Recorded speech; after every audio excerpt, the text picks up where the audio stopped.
একবার এক জেলে ছিল, খুব গরিব জেলে। তো নদীতে একা একা মাছ ধরতো। তো যা ধরতে পারতো ওগুলা বাজারে বিক্রি করে কিছু টাকা পায় সংসার চালাইতো। তো হঠাৎ করে একদিন বিশাল বড় একটা মাছ পাইছে।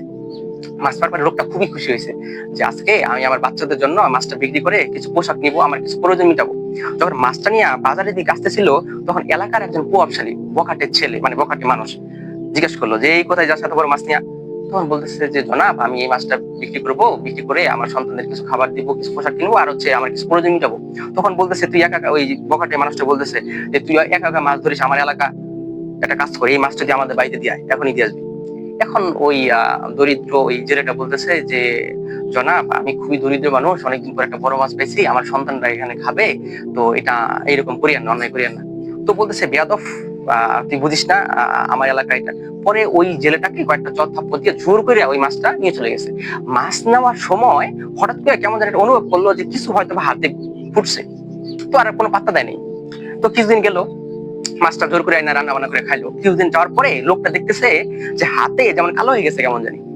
তো ভাবতেছে কোনো ইনফেকশন হয়েছে হয়তো বা, একটা স্থানীয় পাশে একটা ডাক্তারের কাছে গেল, বলতেছে কিছু মেডিসিন দিল। কয়েকদিন পরে দেখতেছে না, এটা বাড়তেছে, কেমন জানি পছন্দ করা শুরু করছে। পরে একটু বড় ডাক্তারের কাছে গেল, যাই বলতেছে যে দেখেন তো কি হলো। ডাক্তার বলতেছে হাই হাই, এটাতে এমন একটা অবস্থা, যদি আঙ্গুল না কাটেন তাহলে আপনার হচ্ছে আরো এদিক বাড়ে যাবে। তখন বলে যে আমাকে একটা তাড়াতাড়ি বাঁচান, আঙ্গুল কাটেন। কারণ আঙ্গুল কাটার পরেও বিভিন্ন কিছু ওষুধ লিখে দিছে। লোকটা বাড়িতে চলে গেছে। কিছুদিন পরে দেখা যাচ্ছে না, আরো এদিকে আসতেছে। লোকটা তো ছিল অবাক যে কি এমন হইলো। পরে কিছুদিন পরে ডাক্তার বলতেছে যদি এটা না কাটেন তাহলে হচ্ছে আপনার পুরা এইটু কাটা লাগবে, আর এইটু কাটা লাগতে পারে। তারপরে বলে যে এইটু কাটে দেন, তারপরে এইটু কাটে দিচ্ছে। এখন বাড়িতে আসছে, এখন দেখতেছে এটাও কমতেছে না, এদিকে আসতেছে। এখন ওই লোকটা খুবই টেনশন, অনেক বড় বড় ডাক্তারের সাথে পরামর্শ করতেছে কি করা যায়। পরে এইভাবে কমতেছে না, এখন বলতেছে যে এখানে কাটা লাগবে, এখানে কাটা। এখন এই দিক বাড়তেছে, এখন এই দিক বাড়তেও সমস্যা।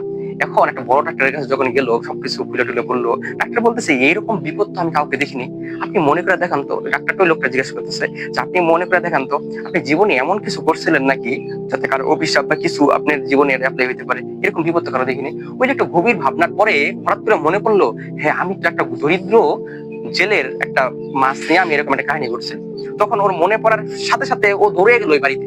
বাড়িতে বলতেছে যে জেলে ভাই, আচ্ছা তুমি এমন কিছু করছো নাকি যে আমার দেখো আজকে কি অবস্থা, আমার জীবন মরণের প্রশ্ন যেতেছে, তুমি এমন কি করলা যে আমি তোমাকে অন্যায় করে হয়তো নিছি, তুমি এমন কি করলা যাতে আমার জীবন মারার মানে মরণের প্রশ্ন।